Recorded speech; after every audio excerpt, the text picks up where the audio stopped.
अनुज को वापस छोड़कर मानव मुड़ा तो अनुज ने हाथ पकड़ लिया। मत जाइए ना पापा, यहीं रह जाइए, रुक जाइए ना पापा, आपके बिना अच्छा नहीं लगता। अगले रविवार को आऊँगा ना अनुज, हमेशा तो आता हूँ, मानव उसका गाल सहलाते हुए बोला। नहीं, आप बहुत बहुत दिनों बाद आते हैं, मुझे आपकी बहुत याद आती है। मेरे दोस्त भी आपके बारे में पूछते हैं, मेरे स्कूल भी आप कभी नहीं आते हैं। मेरे दोस्तों के पापा आते हैं, क्यों पापा? 8 साल के नन्हे अनुज के अनगिनत सवाल थे। मानव हैरान सा खड़ा रह गया। उसके पास कोई जवाब नहीं था। कुछ ऐसे सवाल थे जिनके जवाब देने से वह खुद से कतराता था। उसे नहीं पता कि यह सिलसिला कब तक यूं ही चलता रहेगा।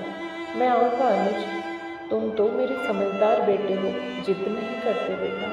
अब तुम ऊपर जाओ, मैं कुछ दिनों की छुट्टी लेकर तुम्हें अपने साथ ले जाऊँगा, फिर हम दोनों साथ रहेंगे।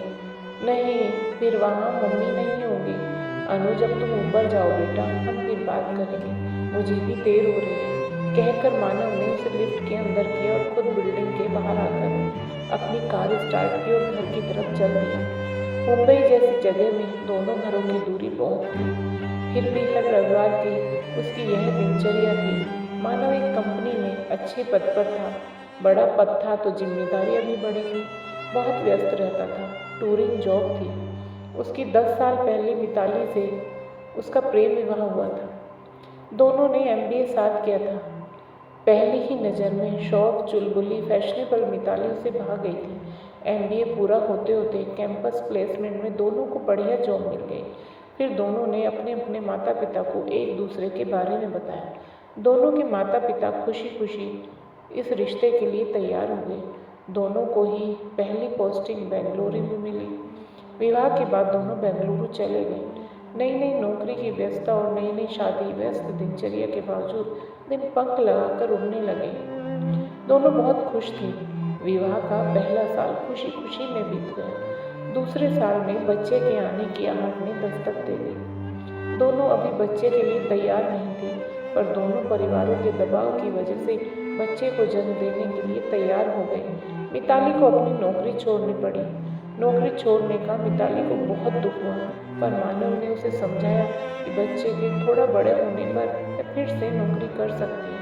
लेकिन वह समय फिर कभी नहीं आया, और जब आया तब तक सब कुछ बिखर चुका था।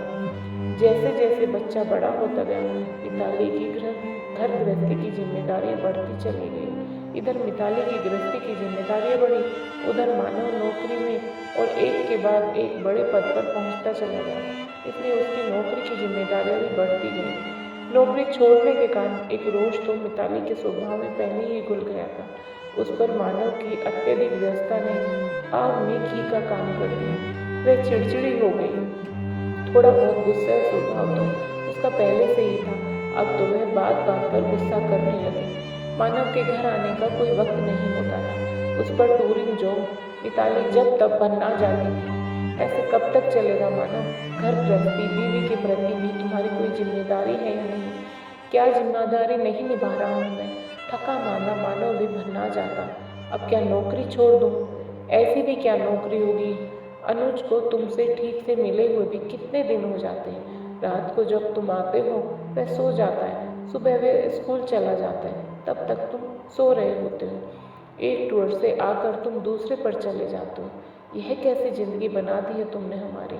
मिताली, प्राइवेट कंपनी में जॉब कर चुकी हो तुम। मानव किसी तरह स्वर संयत कर कर कहता, प्राइवेट कंपनी की व्यवस्था को समझती हो, फिर भी नासमझो वाली बात करती हो। इतने बड़े पद पर ऐसे ही तो नहीं पहुंचा हूँ, काम और मेहनत से ही पहुंचा हूँ। ऐशो आराम के सारे साधन हैं तुम्हारे पास, ये सब मेरी मेहनत से ही तो आए हैं ना। नहीं चाहिए हमें ऐसे ऐशो आराम के साधन जिनसे ज़िंदगी इतनी नीरस हो गई। हमें तुम्हारी ज़रूरत है मानव, तुम्हारी। मिताली का चिड़चिड़ा स्वर भर्रा जाता। घर आकर भी फ़ोन कॉल्स तुम्हारा पीछा नहीं छोड़ते, फ़ोन पर ही लगे रहते हो। ऑफिस के काम के ही फ़ोन आते हैं, अटेंड नहीं करूँ तो क्या करूँ? मानव का स्वर भी ऊंचा होने लगता।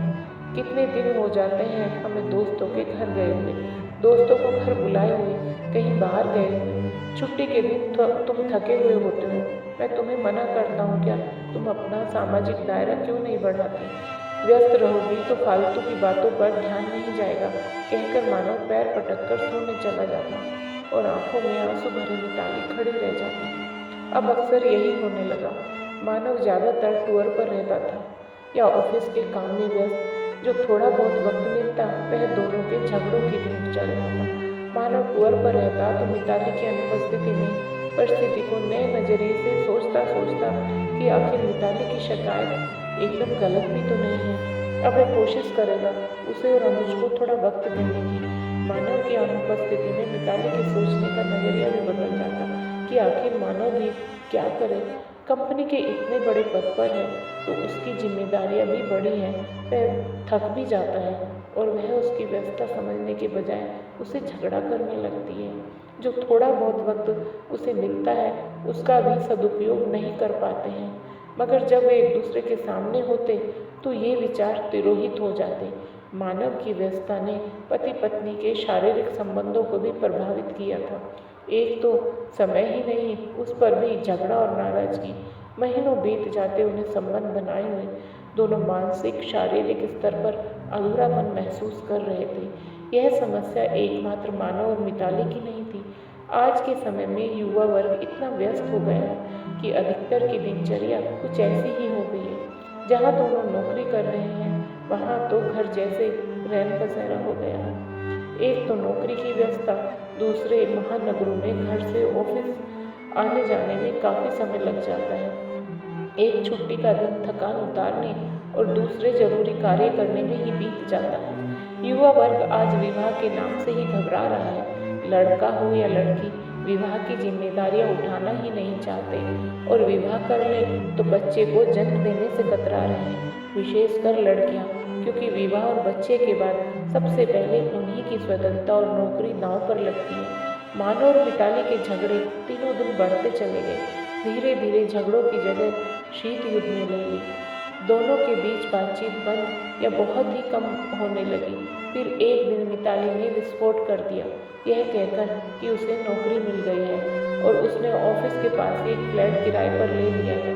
वह और अनुज अब वहीं पर जाकर रहेंगे। मानव हैरान रह गया। उसने कहना चाहा कि अकेले वह नौकरी के साथ अनुज को कैसे संभालेगी और यदि नौकरी करनी ही है तो यहाँ रहकर भी कर सकती है। लेकिन उसका स्वाभिमान आड़े आ गया कि जब मिताली को उसकी परवाह नहीं तो उसे क्यों हो। फिर मिताली ने उसे उसी दिन नन्हे अनुज के साथ घर छोड़ दिया। तब से अब तक 2 साल होने को आए। 6 साल का अनुज 8 साल का हो गया है। मानव की जिंदगी नौकरी के बाद इन 2 घरों की दूरी नापने में ही बीत रही है। तभी रेड लाइट पर मानव ने कार को ब्रेक लगाई तो उसकी तंद्रा भंग हुई। कब तक चलेगा यह सब? वह पूरी कोशिश करता कि अनुज का व्यक्तित्व उनके झगड़ों और मनमुटावों से प्रभावित न हो, उसे दोनों का प्यार मिले, लेकिन ऐसा हो ही नहीं पा रहा था। नन्हे अनुज का व्यक्तित्व 2 भागों में बट गया था। बड़े होते अनुज के व्यक्तित्व में अधूरेपन की छाप स्पष्ट दिखने लगी थी। तभी सिग्नल ग्रीन हो गया। मानव ने अपनी कार आगे बढ़ा दी। घर पहुंचा तो मन व्यथित था। अनुज के अनगिनत सवालों के उसके पास कोई जवाब नहीं थे।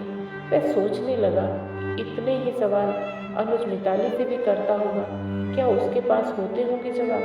आखिर कब तक चलेगा ऐसा? दोनों के माता पिता ने पहले दोनों को समझाया, लेकिन दोनों ही झुकने को तैयार नहीं हुए। आखिर थक हार कर दोनों के माता पिता चुप हो गए। पर पिछले कुछ समय से मानव के माता पिता जो बातें दबे ढके स्वर में कहते थे, अब वे स्वर मुखर होने लगे थे कि ऐसा कब तक चलेगा मानव? साथ में नहीं रहना है तो तलाक ले लो और जिंदगी दोबारा शुरू करने के बारे में सोचो। यह बात मानव के तन बदन में सिरन सी पैदा कर देती कि क्या इतना सरल है एक अध्याय खत्म करना और दूसरे की शुरुआत करना। आखिर उसकी जो व्यस्तता आज है वह तब भी रहेगी और फिर अनुज, उसका क्या होगा? फिर वही प्रश्न चिन्ह उसकी आंखों के आगे आ जाता। आखिर क्या करे वह? बहुत चाहा उसने कि जिस तरह मिताली खुद ही घर छोड़कर गई है वैसे ही खुद ही लौट भी आए, लेकिन इस इंतजार को भी 2 साल बीत गए। खुद उसने कभी बुलाने की कोशिश नहीं की। अब तो जैसे आदत सी पड़ गई है अकेले रहने की। इधर अनुज घर के अंदर दाखिल हुआ तो सीधे अपने कमरे में चला गया। उसका नन्हा सा दिल भी इंतजार करते करते थक गया था। कब मम्मी पापा एक साथ रहेंगे। वह खिन्न सा अपनी स्टडी टेबल पर बैठ गया। हर हफ्ते रविवार आता है, पापा आते हैं, उसे ले जाते हैं, घुमाते फिराते हैं, उसकी पसंद की चीज़ें दिलाते हैं, उसकी ज़रूरतें पूछते हैं और शाम को घर छोड़ देते हैं। मम्मी सोमवार से अपने ऑफिस चल देती है और वह अपने स्कूल। हफ्ता बीतता है, फिर रविवार आता है, वही एक रस्सी दिनचर्या। कहीं मन नहीं लगता। उसका पापा के साथ रहता है तो मम्मी की याद आती है और मम्मी के साथ रहता है तो पापा की याद आती है। पता नहीं मम्मी पापा साथ क्यों नहीं रहते। तभी मिताली अंदर आ गई। उसे ऐसे अनमना सा बैठा देखकर पूछा, क्या हुआ बेटा, कैसा रहा तुम्हारा दिन आज? अनुज ने कोई जवाब नहीं दिया, वैसे ही चुपचाप बैठा रहा। क्या हुआ बेटा? वह उसके बालों में उंगलियां फिराते हुए बोली। कुछ नहीं, कहकर अनुज ने मिताली का हाथ हटा दिया। तुम ऐसे चुपचाप क्यों बैठे हो? किसी ने कुछ कहा क्या तुम्हें? नहीं, वह तल्ख स्वर में बोला। फिर क्षण भर बाद उसकी तरफ मुँह कर उसका हाथ पकड़ कर बोला, मम्मी यह बताओ कि हम पापा के पास जाकर कब रहेंगे? हम पापा के साथ क्यों नहीं रहते? मुझे अच्छा नहीं लगता पापा के बिना। चलिए न मम्मी, हम वहीं चलकर रहेंगे। बेकार की बात मत करो अनुज। मिताली का कोमल स्वर कठोर हो गया। रात काफ़ी हो गई है, खाना खाओ और सो जाओ, सुबह स्कूल के लिए उठना है। नहीं, पहले आप मेरी बात का जवाब दो। अनुज जिद पर आ गया। अनुज कहा न कि बेकार की बात मत करो, हम यहीं रहेंगे, खाना खाओ और सो जाओ, कहकर मिताली हाथ छुड़ाकर किचन में चली गई। अनुज बैठा रह गया। दोनों ही उसे जवाब देना नहीं चाहते। जब भी वह सवाल करता है दोनों ही टाल देते हैं या फिर डांट देते हैं। आखिर वे क्या करें, वह सोच रहा था। काम खत्म करके मिताली कमरे में आई तो अनुज खाना खाकर सो चुका था। वह उसके मासूम चेहरे को निहारने लगी। कितनी समस्याओं से भरा था अनुज के लिए उसका बचपन। वह उसके पास लेटकर उसका सिर सहलाने लगी। अनुज के सवालों के जवाब नहीं है उसके पास। निरुद्देश्य सी जिंदगी बस बीती चली जा रही है। वह गंभीरता से बैठकर कुछ सोचना नहीं चाहती। एक के बाद एक दिन बीता चला जा रहा है। कब तक यह सिलसिला यूं ही चलता रहेगा? अनुज बड़ा हो रहा है। उसके मासूम से सवाल कब जिद पर आकर कल कठोर होने लगे, क्या पता। मानव के साथ भी जिंदगी बेरंग सी हो रही थी, पर उससे अलग होकर भी कौन से रंग भर गए। उसकी ज़िंदगी में उस समय तो बस यही लगा कि मानव को सबक सिखाए ताकि वह उसकी कमी महसूस करे। अपनी ज़िंदगी में वह अपनी पत्नी के महत्व को समझे, पर यह सब बेमानी ही साबित हुआ। शुरू में उसने बहुत इंतजार किया मानव का कि एक न एक दिन मानव आएगा और उसे मना कर ले जाएगा, कुछ वादे करेगा उससे और वह भी सब कुछ भूल कर वापस चली जाएगी। पर मानव के आने का इंतजार बस इंतजार ही रह गया। न मानव आया और न वह स्वयं ही वापस आई। हर बार सोचती जब मानव को ही उसकी परवाह नहीं, उसे उसकी कमी नहीं खलती, तो वही क्यों परवाह करे। उसके और दिन बीतते चले गए। देखते देखते 2 साल गुजर गए। उन दोनों के बीच की बर्फ की तरह मोटी होते होते शिलाखंड बन गई। धीरे धीरे वह इसी जिंदगी की आदी हो गई। पर इस एक रस दिनचर्या में अनुज के सवाल लहरें पैदा कर देते थे। वह समझ नहीं पाती आखिर यह सब कब तक चलेगा। कल माँ फोन पर कह रही थी कि यदि उसे वापस नहीं जाना है तो अब अपने भविष्य के बारे में कोई निर्णय ले, कुछ आगे की सोचे। आगे का मतलब तलाक और दूसरी शादी। क्या सब इतना सरल है? और अनुज, उसका क्या होगा? वह भी शादी कर लेगी और मानव भी। अनुज दोनों की जिंदगी में अवांछित सा हो जाएगा। यह सोच आते ही मिताली सिहर गई कि नहीं, और फिर उसने अनुज को अपने से चिपका लिया। पहले ही कितनी उलझनें हैं अनुज की ज़िंदगी में, वह उसकी ज़िंदगी और नहीं उलझा सकती। वह लाइट बंद कर सोने का प्रयास करने लगी। पता नहीं क्यों आज दिल के अंदर कुछ पिघला हुआ सा लगा जैसे दिल के अंदर जमी बर्फ की तह कुछ गीली हो रही है। कुछ विचार जो हमेशा नकारात्मक रहते थे आज सकारात्मक हो रहे थे। समस्या को परखने का नज़रिया कुछ बदला हुआ सा लग रहा था। वह खुद को ही समझाने का प्रयास करने लगी। सोचते सोचते न जाने कब नींद आ गई। सुबह अनुज उठा तो सामान्य था। वैसे भी कुछ बातों को वह अपनी नियति मान चुका था। वह स्कूल के लिए तैयार होने लगा। अनुज को स्कूल भेजकर वह भी अपने ऑफिस चली गई। सब कुछ वही था, फिर भी दिल के अंदर क्या था जो उसे हल्की सी संतुष्टि दे रहा था। शायद कोई विचार या भाव। पूरा हफ्ता हमेशा की तरह व्यवस्था में बीत गया। फिर रविवार आ गया। मानव जब बिल्डिंग के नीचे अनुज को लेने पहुंचा तो अनुज को फोन कर देता है और अनुज नीचे आ जाता, पर आज मिताली अनुज के साथ नीचे आ गई। अनुज के लिए यह आश्चर्य की बात थी। अनुज के साथ मिताली को देखकर मानव चौंक गया, आंखें चार हुई। आज मिताली के चेहरे पर हमेशा की तरह कठोरता नहीं थी। बहुत समय बाद देख रहा था मिताली को। जिंदगी के संघर्ष ने उसके रूप लावण्य को कुछ धूमिल कर दिया था। किसी का प्यार, किसी की सुरक्षा जो नहीं थी उसकी जिंदगी में। लेकिन उसे क्या, उसने अपने विचारों को झटका। तीनों चुपचाप खड़े थे। अनुज बड़ी उम्मीद से दोनों को देख रहा था कि दोनों कोई बात करेंगे। बहुत कुछ कहने को था दोनों के दिलों में, पर शब्द साथ नहीं दे रहे थे। चले अनुज, आखिर उनके बीच पसरी चुप्पी को तोड़ते हुए मानव ने सिर्फ इतना ही कहा। फिर से मिताली की आंखें चार हुई तो उसे लगा कि मिताली की आंखों में आज कुछ नमी है। मानव को भी अपने अंदर कुछ पिघलता हुआ सा लगा। बिना कुछ कहे वह मुड़ने को हुआ, तभी मिताली बोल पड़ी। मानव, इतने समय बाद मिताली के मुख से अपना नाम सुनकर मानव ठिठक गया। कल अनुज के स्कूल में पेरेंट्स टीचर मीटिंग है, क्या तुम थोड़ा समय निकाल कर आ सकते हो? अनुज को अच्छा लगेगा, मानव का दिल किया हाँ बोले, पर प्रत्युत्तर में मुझे टाइम नहीं है, कल टूर पर निकलना है, कहकर बिना उसकी तरफ देखे ड्राइविंग सीट पर बैठ गया और अनुज के लिए दरवाज़ा खोल दिया। निराश सा अनुज भी आकर कार में बैठ गया। मिताली अपनी जगह खड़ी रह गई। उसका दिल किया कि वह मानव को आवाज़ दे, कुछ बोले, पर तब तक मानव कार स्टार्ट कर चुका था। मानव और अपने बीच जमी बर्फ को पिघलाने की मिताली की छोटी सी कोशिश बेकार सिद्ध हुई। वह ठगी सी खड़ी रह गई। मानव के इसी रुख के डर से उसे हमेशा कोशिश करने से रोका। थके कदमों से वह घर की तरफ चल दी। शाम को अनुज घर आया तो मिताली ने हमेशा के विपरीत उससे कुछ नहीं पूछा। अनुज भी गुमसुम था। आज उसका वह मानव का अधिकांश समय अपने आप में खोए हुए ही बीता था। अनुज ने एक बार भी मानव से पेरेंट टीचर मीटिंग में आने की जिद नहीं की। अनुज को छोड़कर मानव जब घर पहुंचा तो मिताली की बात दिल दिमाग में छाई हुई थी और साथ ही अनुज की बेरुखी भी चुभी हुई थी। अनुज ने एक बार भी उसे आने के लिए नहीं कहा। शायद उसे उससे ऐसे उत्तर की उम्मीद नहीं थी। सोचते सोचते अनमना सा मानव कपड़े बदलकर बिना खाना खाए ही सो गया। दूसरे दिन मिताली अनुज के साथ स्कूल पहुंची। वे दोनों अनुज की क्लास के बाद पहुंचे तो सुखद आश्चर्य से भर गए। मानव खड़ा उनका इंतजार कर रहा था। उसे देखकर अनुज मारे खुशी से उछल पड़ा। पापा कहकर वह दौड़कर मानव से लिपट गया। उसकी उस पल की खुशी देखकर दोनों की आंखें नम हो गई। मिताली पास आ गई, उसके होठों पर मुस्कान खिली थी। थैंक्स मानव, अनुज को इतनी खुशी देने के लिए। जवाब में मानव के चेहरे पर फीकी सी मुस्कुराहट आ गई। पेरेंट्स टीचर मीटिंग निपटा कर दोनों बाहर आए तो उत्साहित सा अनुज मानव से अपने दोस्तों को मिलाने लगा। उसकी खुशी देखकर मानव को अपने निर्णय पर संतुष्टि हुई।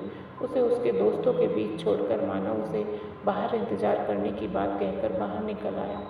पीछे पीछे खिंची हुई सी मिताली भी आ गई। दोनों कार के पास आकर खड़े हो गए। दोनों ही कुछ बोलना चाह रहे थे पर बातचीत का सूत्र नहीं थाम पा रहे थे, इसलिए दोनों ही चुप थे। अनुज बहुत खुश है आज, मिताली किसी तरह बातचीत का सूत्र थामते हुए बोली। हाँ, बच्चा है, छोटी छोटी खुशियाँ हैं उसकी। और दोनों फिर चुप हो गए। ठीक है, मैं चलता हूँ, अनुज से कह देना मुझे देर हो रही थी, रविवार को आऊँगा। थोड़ी देर की चुप्पी के बाद मानव बोला और फिर पलटने को हुआ। मानव, मिताली के ठंडे स्वर में पश्चाताप की झलक थी। एक बात पूछो? मानव ठिठक कर खड़ा हो गया। बोला हाँ पूछो। फिर उसने मिताली के चेहरे पर नजरें गड़ा दी जहाँ कई भाव आ जा रहे थे। मिताली चुपचाप थोड़ी देर खड़ी रही, जैसे मन ही मन तोल रही हो कि कहे या न कहे। पूछो ना, क्या पूछना चाहती हो? मानव का अपेक्षाकृत कोमल स्वर सुनकर मिताली का दिल किया कि जिन आंसुओं को उसने अभी तक पलकों की परिधि में बांध रखा है उन्हें बह जाने दे, पर प्रत्यक्ष में बोली, सच कहो, क्या कभी इन 2 सालों में मेरी कमी नहीं खली तुम्हें? क्या मेरे बिना जीवन में खुश हो?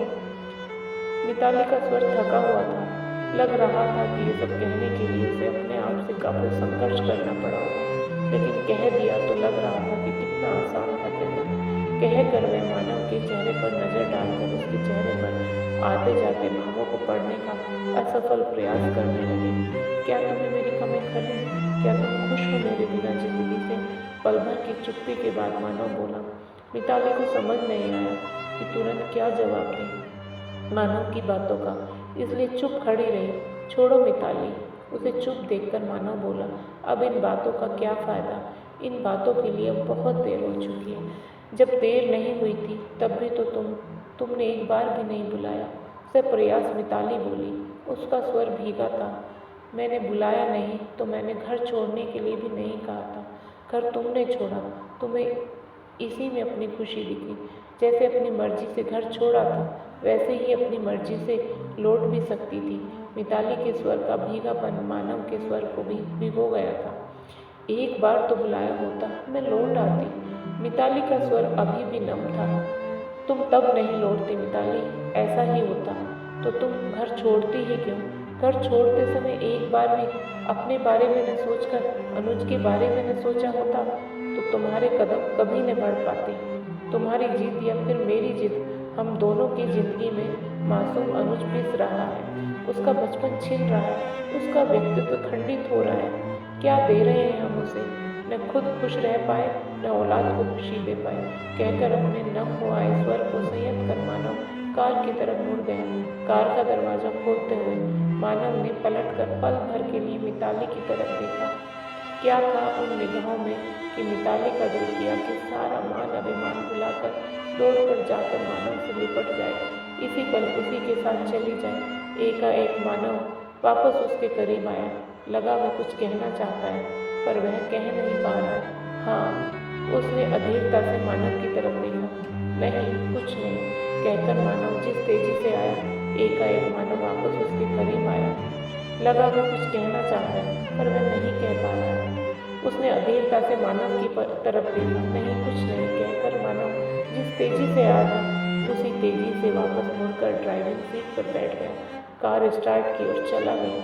वह खोई हुई खड़ी रह गई कि काश मानव कह देता जो कहना चाहता था, पर उसका आत्मसम्मान आड़े आ गया था शायद। अनुज के साथ घर पहुंची। अनुज उस दिन बहुत खुश था।